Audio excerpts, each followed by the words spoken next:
À cause de la chute des droits télé, de nombreux mercatos ont pu être très compliqués. Dans cette deuxième partie de mes pronostics, nous allons parler des potentielles relégations et relégables. Donc déjà, on va commencer par les deux évidences, les deux relégations.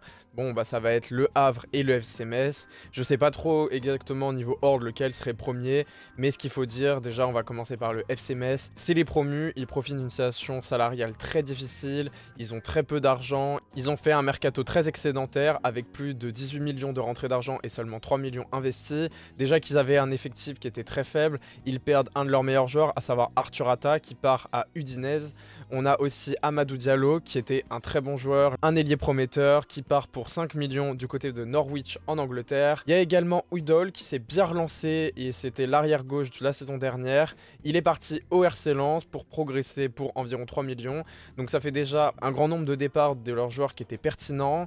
Ils ont recruté Jonathan Fischer en gardien pour essayer d'être le titulaire, mais ça pèse pas haut. Alors par contre il n'est pas si mauvais, mais force est de constater après 2 matchs qu'il n'est pas bon et que de toute façon pour 3 millions il fallait pas en attendre grand chose. Du côté de leur valorisation, quand on regarde qui est leur joueur le plus prometteur, c'est un prêt, et d'ailleurs un prêt sans option d'achat, c'est du côté des Wolves, c'est Boubacar Traoré qui est un très bon milieu défensif, mais honnêtement il n'est pas top, donc de toute façon même le meilleur joueur il serait plutôt milieu de tableau Ligue 1, allez début de tableau quand même, il est bon Boubacar Traoré.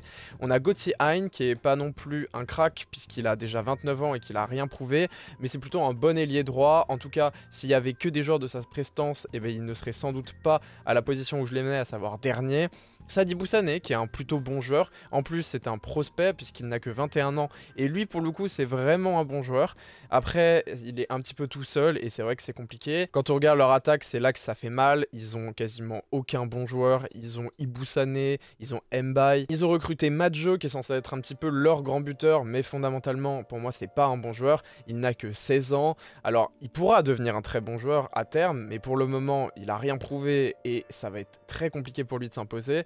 Donc vraiment je vois le FC Metz très loin. De toute façon ils ont déjà pris 2 tartes dans la gueule, ils sont actuellement derniers et je les vois continuer de l'être. J'espère pour eux qu'ils réussiront à me surprendre et à faire une meilleure saison, mais je les vois pas aller plus loin que la 18e ou 17e place. Du côté du Havre, là par contre ça me fait un peu de mal. C'est vrai que c'est un club qui était très prometteur, ils se sont bien battus pour arriver là où ils sont arrivés en Ligue 1. Ils avaient une super gestion sportive avec Mathieu Bodmer qui gérait très bien l'équipe. Malheureusement le CVC leur est passé sous le nez, ils n'ont pas eu cet argent et c'est vrai que ça leur a fait beaucoup de mal sur les mercatos suivants. La réalité aujourd'hui c'est que leur effectif est très défaillant. Ils ont Sanganté qui est leur meilleur joueur et capitaine, donc ils ont plutôt une bonne défense. D'ailleurs leur meilleure valorisation c'est Kinkoué et Sanganté, que des jeunes joueurs de 23 ans et c'est plutôt des bons joueurs. Il y a Abdoulaye Touré, c'est pas une très grosse valorisation parce qu'il est déjà vieux, mais c'est vrai qu'ils ont un bloc défensif qui est plutôt bon, surtout si on va avec Keshta et Yoris. Alors c'est pas Hugo, c'est Gauthier. C'est vrai que défensivement, ils sont pas si mauvais. C'est pas exceptionnel non plus, mais on a connu pire. Niveau gardien, ils ont recruté Moridiao en provenance de Clermont. C'est plutôt un bon gardien. Alors bon gardien, ça se discute, il a 32 ans et c'est aussi pour ça qu'il n'a pas été recruté pour très cher. Il n'est pas une solution d'avenir, mais c'est vrai que dans l'idée d'essayer d'apporter rapidement, il pourrait. À la différence du FC Metz, je pense que sur le papier, le Havre aurait pu aller plus haut. Malheureusement, vraiment, leur situation financière est extrêmement compliquée. Ils n'ont pas pu recruter et ils n'ont pas vraiment vendu. Ils n'ont pas de grosse valorisation transfert pour pouvoir espérer aligner quelques chèques et améliorer leur équipe. Là aujourd'hui, on se retrouve dans une situation qui est très compliquée pour eux. J'espère qu'ils pourront remonter. C'est vrai que je les vois pas aller plus haut que la 17e place. Eux par contre, ils peuvent peut-être essayer de viser la première place de non relégable. Ça va pas être évident, mais ça peut se tenter. C'est un super club. Honnêtement, ça fait un petit peu de peine de les voir être aussi bas. Parce que à la différence d'autres clubs qui sont très mal gérés, eux, ils font les efforts pour tenter d'être plutôt bons. Ils ont un nombre de supporters conséquent. C'est vrai que c'est quand même un beau club. Je rappelle qu'à la différence d'autres petits clubs, ils ont quand même remporté une Coupe de France. Bon, ok, c'était il y a des années, mais ça compte quand même. Donc j'ai de l'affection pour cette équipe, mais je les vois en Ligue 2. Maintenant, si on arrive sur la première position de relégable, donc là ils iraient au barrage, c'est le FC Nantes. Alors, c'est une surprise ou non, en réalité la saison dernière ils étaient déjà dans le dur et ça fait plusieurs saisons que c'est compliqué. C'est pas le club qui a le moins d'argent en réalité, le problème c'est que il est très mal géré. Là on en arrive justement sur un club avec Valdemar Kita qui fait n'importe quoi, à la fois avec les entraîneurs, à la fois dans les recrues, il surestime toujours ses joueurs, lorsqu'il s'agit de les vendre et offensivement c'est n'importe quoi dans le recrutement. Malheureusement aussi on a une gestion d'équipe qui n'est pas très bonne de la part des staffs, mais du coup ça crée une équipe qui est largement défaillante. Pour le coup, par rapport aux deux autres, ils ont quand même un peu plus d'ancienneté. La réalité c'est que ça reste un grand club de Ligue 1. Ils ont quelques valorisations transferts, alors malheureusement ça s'est beaucoup réduit par rapport aux autres années, et c'est un petit peu ce qu'on va voir sur beaucoup de clubs, c'est qu'ils ont eu une perte sèche énorme, en partie à cause du fait qu'il n'y a plus d'argent, les droits télé se sont réduits. Il y a toujours Mathis Albin qui est un très bon joueur, c'est leur attaquant phare et c'est un des prospects de Ligue 1 qui n'a que 22 ans, un très bon joueur. Là, plus vieux, mais il y a Mostafa Mohamed qui sera le remplaçant et qui est super pertinent. La recrue un peu phare, c'est Johan Le Penant en la provenance de Lyon. C'est un très jeune joueur qui peut apporter pour essayer de renforcer une charnière et un axe défensif largement problématique, puisqu'actuellement, un de leurs meilleurs joueurs niveau milieu défensif, c'était Francis Coquelin, qui a quand même 34 ans et qui ne se fait plus tout jeune. A noter tout de même 2-3 bons joueurs, il y a Thilel Tati, qui est un super joueur. Alors il est très jeune mais il a beaucoup de potentiel, moi je l'avais vu jouer à l'époque quand je regardais les matchs des jeunes et c'est un vrai bon joueur, il a de quoi s'imposer et pas que au FC Nantes, à terme de toute façon je le vois beaucoup plus haut que ce club. Il y a Louis Leroux aussi qui est un bon joueur, il a que 19 ans et c'est typiquement un produit de la formation nantaise. Malheureusement on voit que ce centre est largement en réduction par rapport au Carac qu'il pouvait signer à l'époque, mais lui justement ça reste un bon joueur, qui a réussi à faire son trou et c'est tout à son honneur. Quand on regarde l'effectif, ouais malheureusement j'ai pas grand chose à dire de plus parce que c'est pas bon, il y a beaucoup d'inconnus ou des joueurs assez vieux. Il y a vraiment des difficultés à avoir du haut niveau ou des joueurs qui ont prouvé et qui ont un petit peu de rayonnement. Quand on regarde le mercato qu'ils ont subi, ils ont perdu Nathan Zézé, ils ont perdu Moses Simon qui était de loin leur meilleur joueur du côté du Paris FC et pour une somme modique de seulement 7 millions à cause du fait qu'il était bientôt en fin de contrat. Ils perdent aussi Castelletto qui était un de leurs meilleurs joueurs et qui était assurément leur meilleur défenseur central. Thierry Vella, alors lui il a été bien remplacé par Le Penant, mais voilà ça fait encore une perte. Nicolas Palois, bon lui il fallait qu'il parte, mais c'est vrai que ça a été quand même un joueur qui a rendu de fiers services. Alban Lafont, et vraiment ils ont perdu presque tous leurs meilleurs joueurs et c'est un peu incompréhensible. Il y a une véritable saignée du côté de ce club qui va devoir se battre corps et âme pour essayer de garder sa position. Mais moi honnêtement je les vois vraiment relégables et je les vois peut-être même passer en dessous du Havre selon la saison parce que du côté du Havre il y a plus de cracks, il y a plus de pépites.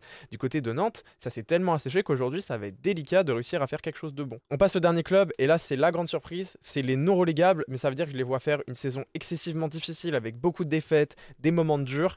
C'est l'OGC Nice. Je sais que ça peut être surprenant, mais au regard de leur mercato, au regard de leur situation financière, d'un désengagement constant de la part d'Ineos, qui est pourtant un énorme groupe, eh bien oui, je les vois beaucoup plus bas que ce qu'ils ne sont même aujourd'hui au classement. Je pense vraiment qu'ils vont pas faire une bonne saison. C'est en partie lié à leur mercato. Si on regarde leur balance transfert et recrutement, on est sur 70 millions d'excédents. Ça veut dire qu'ils ont vendu pour 90 millions et recruté pour environ 20. Ils ont perdu à tous les postes. Ils ont perdu un de leurs meilleurs joueurs, à savoir Jean-Claire Todibo. Ils ont perdu Evan Guessant qui part en première ligue. De toute façon, presque tous leurs joueurs, ils sont partis soit en Arabie Saoudite, soit en première ligue, qui était leur meilleur avant-centre. Parce que Terem Moffi, moi, j'ai pas confiance en lui et bah, c'est difficile. En plus, un jeune joueur. Ils ont perdu Marcin Bulka qui avait fait une plutôt bonne saison du côté de l'OGC Nice la saison dernière. Après, c'était peut-être pas le meilleur joueur, mais il était pas défaillant non plus.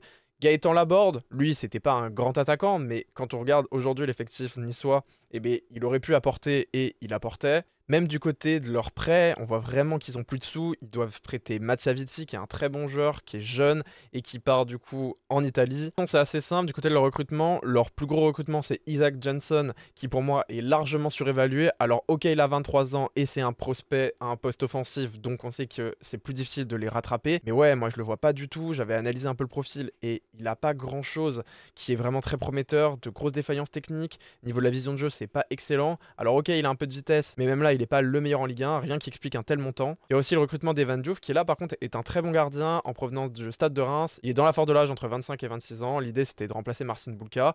Pour le coup ça c'est un bon recrutement parce que je pense que c'est un apport. C'est plutôt un très bon joueur et il peut s'incorporer largement dans l'effectif niçois. Maintenant qu'est-ce qui fait que je les mets non relégables, c'est qu'ils ont quand même beaucoup plus de qualité. Alors oui ils ont perdu beaucoup et je pense que ça va être difficile cette saison, mais c'est pas une équipe qui n'a pas de moyens. On sait aussi qu'au mercato hivernal ils ont la moyen de recruter, ça reste Ineos. À tout moment, ils réinvestissent. À l'instant T, ils ont quand même des bonnes valeurs. Il y a Bombito, qui est un très bon défenseur central, bien qu'il commence à se faire un peu vieux. En tout cas, c'est plus non plus un jeune de 21-22. Il est autour de 25 ans. Evan Diouf, bah, je l'ai dit, c'est un très bon joueur. C'est vrai qu'à niveau charnière pure, c'est compliqué, mais latéraux, entre Melvin Barr et Jonathan Klaus, c'est franchement pas mal. À noter quand même leur crack Hichem Boudaoui. Moi, j'aimerais vraiment le voir du côté du Paris Saint-Germain parce que c'est un super jeune, il est hyper performant, il a beaucoup de qualités techniques et il a une capacité étonnamment à avoir de l'impact. Ils ont recruté Abdul Samed qui pour moi peut être un très bon renfort. Il y a Morgan Sanson qui à une époque était un super joueur, très bon milieu box-to-box, mais qui aujourd'hui commence à vieillir. Offensivement, ça s'est énormément asséché. Mais voilà, il y a Terem Moffi, je l'ai dit, moi j'aime pas trop ce joueur, je pense qu'il est pas si bon et je le trouve très lourd sur le terrain. Il y a quand même Ali Shaw qui est un vrai top prospect. Il y a quand même Ali Shaw qui est un vrai top prospect de Ligue 1. Le gars, c'est un super jeune joueur, il a que 21 ans et lui, c'est un vrai ailier pur capable de faire de l'impact et de faire mal aux défenses adverses. Et leur axe un petit peu fort, c'est l'aile gauche avec Sofiane Diop, qui est un super joueur. Et il y a Jérémy Boga, mais moi je le trouve moins performant. En plus, il vieillit, donc je préfère faire confiance à Sofiane Diop. Mais c'est vrai que quand on regarde l'effectif global par rapport au top 10 actuel, en tout cas celui que je vois être à la fin, mais c'est largement insuffisant. Ils sont complètement perdus, ils se sont déclassés de manière hyper large. Il y a quelques années, on les voyait encore jouer à la Ligue des Champions ou aller, si ça se passait mal, l'Europa League. Aujourd'hui, on ne les imagine même pas en Europe et potentiellement dans le bas de tableau. Pour moi, c'est super triste ce qui vient de se passer. Ineos est vraiment un assassin du côté de l'EGC Nice. Est-ce qu'ils arriveront à faire mieux ou est-ce qu'il va y avoir un réveil de dernière minute au mercato d'hiver? On verra. Pour le moment, je ne les vois pas faire une bonne saison. Merci, j'espère que vous avez apprécié cette vidéo. N'hésitez pas à la liker, à la partager et à vous abonner. Salut!